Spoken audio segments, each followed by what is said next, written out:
ลโหลก็สวัสดีกันด้วยนะครับวันนี้เราก็จะมาพูดถึงกับการรถไฟของใน Mod Create กันนะครับก่อนจะทำรถไฟได้เราก็ต้องสร้างรางรถไฟก่อนซึ่งการสร้างรางรถไฟเนี่ยก็จะมีทั้งแบบว่าสร้างแบบแมนนวลกับสร้างแบบให้เครื่องจักรสร้างรางให้อัตโนมัติมาที่แบบแมนนวลกันก่อนวิธีสร้างรถไฟแบบแมนนวลก็คือเราต้องเอา Smooth Stone Slab หรือว่าพวก Stone Slab อะไรก็ได้นะไปวางใส่ Deploy นะครับให้มันมีไอรอนนักเก็ตอยู่บนไอรอนนักเก็ตแล้วก็ใส่ไอรอนนักเก็ตให้ตัวของ Deploy เลยเนาะนี่ก็สโตนสแลบมามันต้องย้ำใส่สโตนสแลบ2 รอบเนาะมันถึงจะกลายเป็นรางแบบนี้นะแล้วก็เอารางที่มีไอรอนนักเก็ตใส่ไป2 อันแล้วเนาะเอาไปใส่คลุกกับนี้เลยนะก็จะได้มาเป็น1 รางแล้วเราก็วนทำอย่างนี้ไปเรื่อยๆเรื่อยๆเรื่อยๆนะครับซึ่งมันช้าเนาะผมก็จะมาสอนการติดตั้งระบบนี้กันเลยนะอย่างแรกที่เราต้องมีนะก็คือฐานรองแบบนี้เนาะแล้วก็ตัว mechanical place นะครับที่เราจะเอามากดรางในตอนท้ายนะแล้วก็ตัวdeployer ตัวนี้นี่โอเคก็จะลงมาอย่างนี้นะครับแล้วก็ไอตัวนี้ก็ใส่มาก็ได้เนาะ ใส่หรือไม่ใส่ก็ได้แต่ว่าผมใส่ไว้เป็นการปิดเปิดระบบนะครับแล้วก็ตัวสร้างพลังงานเนาะอันนี้คือเป็นของ Creative แต่ว่าโดยปกติแล้วเวลาเราเล่นใน Survival เราก็ต้องมาหาทำเองเนาะเราสามารถไปดูคลิปก่อนได้นะว่าไปเอาพลังงานมาจากไหนนะพอจัดได้อย่างนี้นะครับสิ่งต่อไปที่เราต้องทำเลยก็คือการใส่ของให้กับระบบนะครับโดยเราจะมีกล่องเราก็วางกล่องตรงนี้สัก2 กล่องกล่องแรกเราจะใส่ไอรอนนักเก็ตไปชื้อนี้ใส่ไปให้เต็มโอเคกล่องที่2เราใส่โซนสแลบอย่าให้2 กล่องนี้ติดกันเนาะเพราะว่าเดี๋ยว2 กล่องมันจะรวมกันจะทำให้ก่อนทำงานลำบากเนาะแล้วก็เราก็เอาดีพอตตัวนี้มาวางลงตรงนี้แล้วก็เอาฟันเนลออกมาแล้วก็อย่าลืมให้มันหันหน้าไปทางนี้เพื่อจะให้ของมันตกลงมาอย่างนี้เนาะชึบโอเคแล้วเราก็วางแขนวางไว้ก่อนนะครับให้จากอันนี้ไปใส่อันนี้ต้องเป็นสีเหลืองเนาะเก็บมาก็คือสีฟ้าใส่ก็เป็นสีเหลืองเนาะนี่แล้วก็ตัวนี้เนาะ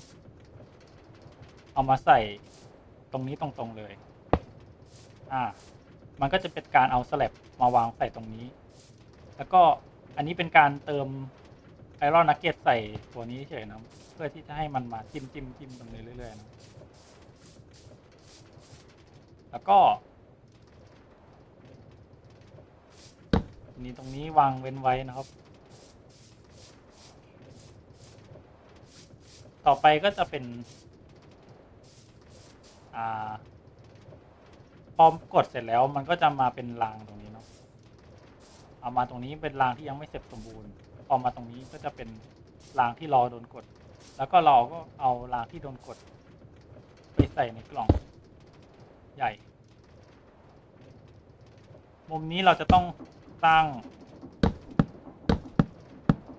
ตัวแปลงให้มาแนวนี้ก่อนให้มาทำงาน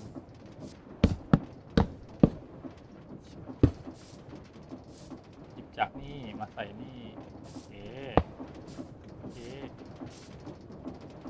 และอย่างสุดท้ายก็คือเราต้องหยิบรางที่ยังไม่เสร็จอันนี้มาใส่อันนี้แต่ว่าที่เราต้องแยกกับระบบหลักเพราะว่าตัวมือตัวนี้ต้องทำงานช้ากว่าตัวอื่นเนาะไม่งั้นมันจะทำให้ระบบเสียเนาะซึ่งวิธีการทำให้ช้าลงก็คือเราจะใช้ แหล่งพลังงานอันใหม่ก็ได้นะแต่ถ้าเกิดแบบว่าเราอยากให้มันใช้แหล่งพลังงานอันเดิมเนาะเราก็สามารถทำได้เนาะโดยการที่เราติดอันนี้ แล้วก็ใช้ตัวควบคุมความเร็วเนาะมาวางไว้ข้างล่างนะแล้วเราก็วางตัวนี้ตัดไปตัวนี้มาชึบเอามาถึงสักตรงนี้แล้วกันโอเคครับเกียร์บ็อกทำไมเป็นเกียร์บ็อกสองนะนี่พอวางอย่างนี้เราก็จะสามารถเอาอันนี้มาไว้ในตรงนี้ได้นี่ตัวนี้ต้องทำงานช้าจริงๆเนาะตัวอื่นคือทำงานด้วยความเร็วสูงสุดตัวนี้สามารถปรับได้ตรงนี้เอาเป็นความเร็วสักประมาณ96แล้วกันถ้าเกิดอยากให้ทำงานแบบไม่ติดขัดเราก็สามารถทำนี้ได้นะเอา brush panel มาใส่ตรงนี้แล้วก็ตั้งฟิลเตอร์ไปเป็นรางที่เสร็จแล้วเนาะแล้วก็ไอ้หมอนี่เนาะแทนที่จะให้มันหยิบจากตรงนั้นโดยตรงนะครับเราก็ให้มันหยิบจากตรงนี้แทนใส่กล่องแค่นี้ระบบเราก็ไม่รวนแล้วเรียบร้อยแค่นี้ระบบของเราก็เสร็จเรียบร้อยต่อไปก็จะเป็นการสร้างรถไฟเนาะของที่เราต้องใช้หลักๆเลยนะก็คือจะมีสถานีรถไฟบล็อกเทรนเครสซิ่งก็คือรถไฟเนาะบล็อกรถไฟเครื่องควบคุมรถไฟเนาะอันนี้ของเสริมเนาะก็จะเป็น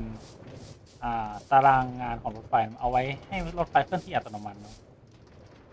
แล้วก็กาวกาวนี่จะเอาไปเชื่อมบล็อกทุกบล็อกที่เราจะเอาไปต่อกับรถไฟเนาะแล้วก็รางแน่นอนรางที่เราสร้างเสร็จเมื่อกี้เนาะจะเอามาต่อซึ่งรางเนาะสามารถสร้างเป็นโค้งๆอย่างนี้ก็ได้เนาะหรือว่าตรงๆโดยการสร้างเนาะสามารถจะสร้างค่อยๆสร้างไปอย่างนี้เรื่อยๆเนาะหรือว่าเราจะสามารถกดลากนี้ก็ได้เนาะลากให้เป็นทรงเนาะซึ่งสีแดงนี่คือมันลากไม่ได้เนาะมันโค้งเกินเนาะเพราะว่ามันไม่สมจริงมันก็เลยสร้างไม่ได้ต่อไปเราก็จะสร้างรถไฟเนาะก็คือการสร้างรถไฟเนาะเราจะต้องคลิกที่รางก่อนเนาะเพื่อเลือกแล้วก็กดวางบล็อกสถานีไว้เนาะพอวางบล็อกสถานีไปแล้วเนาะเราก็กดสร้างรถไฟอย่างนี้เลยนะแล้วก็สร้างรถไฟตามบล็อกสีฟ้าเลยโดยการเอาวางเรนเครสซิ่งลงไปเนาะก็จะออกมาเป็นรถไฟแบบนี้ซึ่งเราสามารถกดคลิกขวาที่ล้อได้นะเพื่อเปลี่ยนรูปแบบของล้อจริงๆมันก็ไม่มีอะไรมากนะครับมันแค่เพื่อความสวยงามเฉยๆนะแล้วก็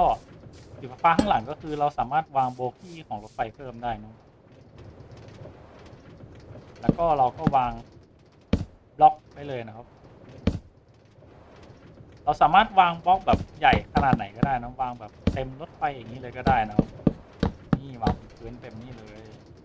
จะวางสูงแค่ไหนก็ได้เหมือนกันครับแต่ที่สำคัญที่ขาดไม่ได้เลยก็คือตัวควบคุมรถไฟเนาะนี่เราก็วางตัวควบคุมรถไฟไว้สองฝั่งแบบนี้เลยเพื่อที่จะใช้กับหน้ากับหลังได้แบบสบายๆนะครับแล้วก็เราก็วางกาวคุมทั้งรถเลยอย่าลืมเอาตัวควบคุมรถไฟด้วยถ้าแบบนี้เราก็จะสามารถกด assemble แล้วก็ขึ้นไปขี่ได้เลยนะครับ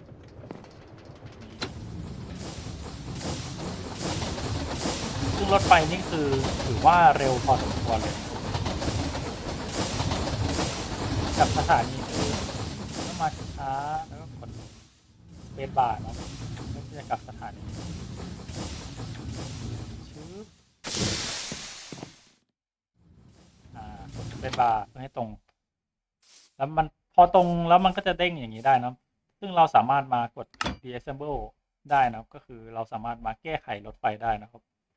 เพราะว่าถ้าเกิดเรากด assemble แล้วรถไฟจะเป็น entity ไปเลยนะครับสิ่งที่เราสามารถแก้ไขได้นะครับก็คือเราสามารถตกแต่งเพิ่มเติมหรือว่า เราจะสามารถทำอย่างนี้ก็ได้เนาะโดยการเอากล่องไว้ในรถไฟนะครับ แล้วก็ใส่ฐานเข้าไป ถ้ามีกล่องที่มีฐานอยู่ในรถไฟนะครับ มันจะทำให้รถไฟไวขึ้นนะครับนี่รถไฟก็จะไวขึ้นเทียบกับเมื่อกี้ถือว่าน่าจะไวขึ้นก็ไวนะต่อไปก็จะเป็นตารางงานรถไฟเนาะซึ่งเอาไว้ให้รถไฟไปถึงสถานีต่อไปโดยอัตโนมัติเนาะซึ่งการทำงานก็คือเราจะต้องไปวางสถานีสักที่นึงก่อนตรงนี้ละกันนะครับก่อนที่จะมีตารางงานเนาะเราก็ต้องมาใส่ของให้กับรถไฟเราก็จะเอาเบาะนั่งไว้อย่างนี้สำหรับคนขับนะครับแล้วก็อันนี้คือเบาะนั่งของเรานะไม่งั้นเราปลิวลงรถไฟนะรถไฟมันไวมากนะครับเราไม่สามารถยืนอยู่บนรถไฟเฉยๆได้นะแล้วก็เราก็สปอนม็อบอะไรก็ได้เนาะเพื่อให้มาเป็นคนขับของเราเนาะแต่ดูเหมือนคนขับของเราจะหนีออกไปแล้วเนาะเราก็จะเอาเชือกมามัดคนขับของเราเนาะมาขึ้นมา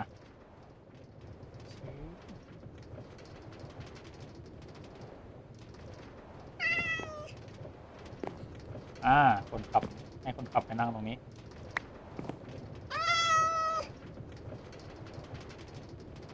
จริงๆไม่ต้องใส่หมวกก็ได้นะหมวกมันเป็นแค่ของแอนออนอื่นนะครับแล้วก็เราก็สร้างตารางงานขึ้นมาเนาะก็คือรถไฟอันนี้ไปสเตชันที่2ไปสเตชัน2แล้วก็อันนึงเป็นขากลับเบิลก่อนพอเราให้อันนี้กับคนขับมันก็จะขับเองนะครับแป๊บเดียวก็จะเป็นสเตชัน2ที่เราวางไว้ตรงนี้นะครับเนี่ยก็จะหยุดอัตโนมัติแล้วเราสามารถเรียกเนี่ยตารางงานคืนได้เลยเนาะอันนี้ก็เราก็จะกลับไปที่เดิมนะครับดูเหมือนว่าเราจะไม่ได้ทำระบบหมุนมาแล้วถ้าเกิดมันไม่มีทางให้กลับไปสเตชันเก่ามันก็จะกลับไม่ได้นะครับเดี๋ยวผมทำสักครู่นะครับเราสร้างทางไปสถานีรถไฟเก่าของเราเสร็จแล้วเรียบร้อยนะเราก็จะไปสถานีรถไฟเก่าของเรากันเลยเนาะก็จะต้องวนนิดหน่อยเพราะว่ามันเป็นหัวรถไฟนะครับนี่คือเหตุผลที่ว่าเราต้องมีเครื่องควบคุม2ฝั่งเราจะให้คนขับจะมีคนขับอยู่2ฝั่งเพื่อให้มันสามารถไปได้อย่างสะดวกไม่ต้องวนไปมาเลยถ้าใครแบบทำรถไฟสวยงามก็คือก็จะต้องวนแบบนี้แล้วเพราะว่ามีหัวรถไฟฝั่งเดียวและนี่ก็คือทั้งหมดแบบซิมเพิลเนาะแบบพื้นฐานที่สุดของรถไฟในมอดครีเอทสำหรับคลิปในวันนี้ก็ต้องขอลากันไปก่อนนะครับเจอกันวันอื่นนะครับสำหรับวันนี้บ๊ายบายครับ